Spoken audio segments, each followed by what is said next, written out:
Hi, thanks for joining me on Wilderness with Amani. I fished Eagle Lake this morning. The water was really high, I couldn't get around, so I gave up pretty quick, but I caught some fish. So I'm driving down the road and I saw Taylor Creek, and I'm just gonna check it out, fishing artificial barbless. I got barbless spinners and I got barbless jigs. Probably just gonna take my small net because I don't really know much about this. I don't think that this is a big net creek. I don't know. If I see any evidence of big trout, like 18 inches or bigger, I'm gonna come back and get my bigger net. Because that's why I have my bigger net, to deal with bigger trout situations. But until I know more about this creek, I'm not gonna bother with that. I don't even know if I'm gonna catch anything at all. Just go down to the creek, start making some casts, and see if we can't get something in the net. I don't know. I got nothing better to do. I'm sleeping in my car tonight, so it's just me and my transistor radio. Maybe cook up some sausages on the side of the road with my cooking bag. So I might as well kill some time on Taylor Creek. So let's go take a look at it. And Memorial Day weekend was last weekend, just like all Lake Tahoe tributaries. The Saturday preceding Memorial Day until September 30th is the only time you can fish anything flowing into Lake Tahoe, and it's all artificial, barbless, zero bag limit, which I love because that's the way I fish when I'm in rivers. I'm sure there was a gazillion people fishing here over the Memorial Day weekend because all of these open. I was gonna come fish in the tributaries, but my buddy told me he saw so many people fishing, I just didn't come up here. I went and fished the Feather River instead. Whew, I got a bite. There's something swimming around in there. I think I got a bite. That's a big think. It's funny how you can go by a creek like this dozens of times and never stop and fish in it. A lot of times it's because it's closed when I'm up here. So I'm usually not up here in the summer. But they close them to protect it for spawning, I imagine, but I'm just not sure how many larger fish stay in the river. I was looking down from the footbridge over there and I saw a trout sitting there that almost makes me want to go back to my car and get my bigger net because I think there could be some big fish in there. Down this boardwalk, I have no idea where it goes. I hope it follows the river. I just vertical jigged inside of this log jam. This Lahontan Cutthroat came out and hit it. So I let this pretty little fish, he almost jumped out of this net. All right, get my hands wet. Let's take a look at him. First Taylor Creek trout, Lahontan Cutthroat. Look at that beautiful wild fish right there. Woo! There he goes. And I'll show you what I was doing, man. I just saw this and it looked good, so I gave it a little vertical jig. So that's the obvious spot. I ran my jig down deep to this deep water right here. But then I saw this over here. And it's got this log jam and the water's going under it. And a lot of times what I'll do is, I think, what would I do if I were a fish? That is an awesome spot. It's got cover, it's got a steady flow of current bringing food, and all I did to get that fish was drop my jig in there, pop it up and down a few times, and that fish just came charging out and took it. I am real close to getting my big boy net because after seeing that fish, I have this sneaking suspicion there might be some big fish in here. I think this river would be better fished like when there's a drought year because it is seriously flooded out. And the rivers out there, you can't really reach it a lot of times. So it looks like I could go about another half mile and be to the lake. But if I go to there, I don't have a net to fish in the lake. There's just, the fish in the lake are too big for this little net that I got. So I think I'm gonna hike back upstream and just fish some of this creek and call it a day. God, water doesn't get any clearer than that. That's beautiful.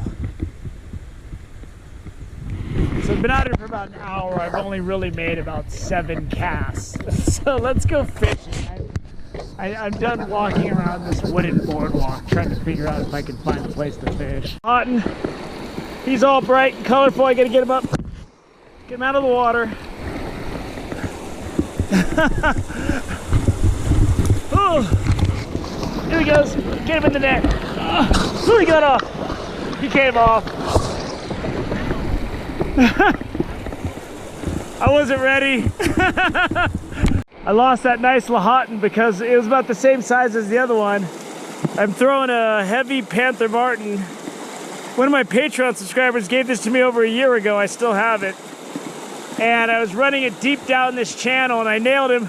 My net was tangled up in my pack and if I had my net out and was ready, I would have landed that fish. But it was just sitting there dangling on my pole. I didn't want to grab it with my hands. So I'm just casting up to the top of this, and then I'm just riding it slow down through the middle. I'll tell you one thing, there's a lot more interest in this big spinner than there was in my jig with these Lahontans, if that's what's in here. That guy was bright red, man. I really wish I could have landed that fish. I couldn't get my net out. I was holding him on the line right there. There's nothing I could do.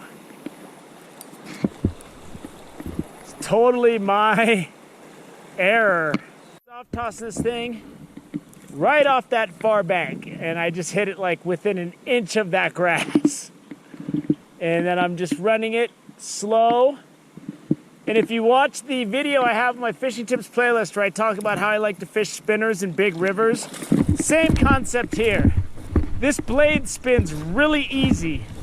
So when you get cross current and then you start reeling really slow, the blade will be spinning, but the lure won't move that much. And then that way it stays in that zone where you expect there to be fish even longer. There's definitely fish in here. I did a pitch cast into this tough spot right here. Dropped it in there. And I saw one come out and he chased it. He was more curious than anything. He wasn't hitting it, but he came out of those bushes all right.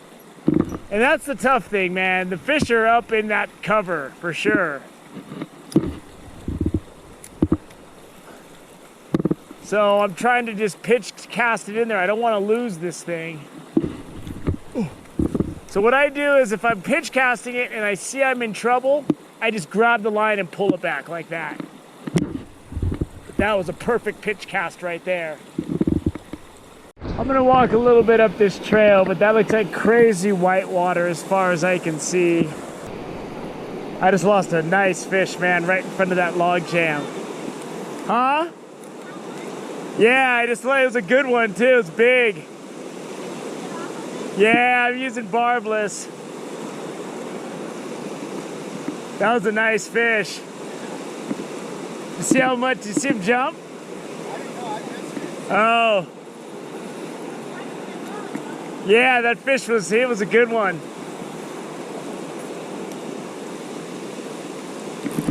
There we go. Got another one. I'm fishing for my YouTube channel right now. Oh, he got off. God, I can't keep him on. It's 2 fish I lost in front of this log jam over here. On the hook this time. I'm whacking them in this big pool though. It's a little Lahontan cutthroat trout. I got an audience over here. So, get this, the one I lost over there was real nice. That was probably like 16 inches, man. I saw him jump. There he is, he's whipping around in there. He needs to get out though. Let's get him back in the water. Basically, I'm firing my jig right up into the white water. Right into the white water, and then those fish are coming out and following it out. Well, I'm gonna wrap it up. That big pool, man. I lost that one fish. It was fighting and it jumped and I saw it. It was like a nice 14 to 16 inch trout. And I didn't know if there was fish even that big in here. You know, I lost a bunch of fish. I'm fishing barbless. And that one Lahontan that I lost, it was dangling on the pole. I couldn't get my net undone. I could have just reached down and grabbed it, but I don't like to do that because when you grab a fish, especially my hand's dry, and then if I grab it close to its head, you can damage its gills. And once you damage a trout's gills, it's done. So it was better for me just to let the thing shake off while I wrestled for my net. I should have got that in the net, but I didn't.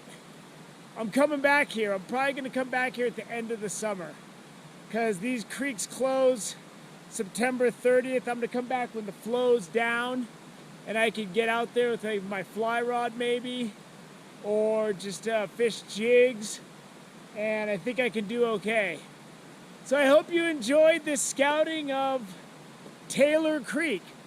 And I was over fishing at Eagle Lake, so I just started driving. I saw it and I pulled over and stopped. I'm glad I did.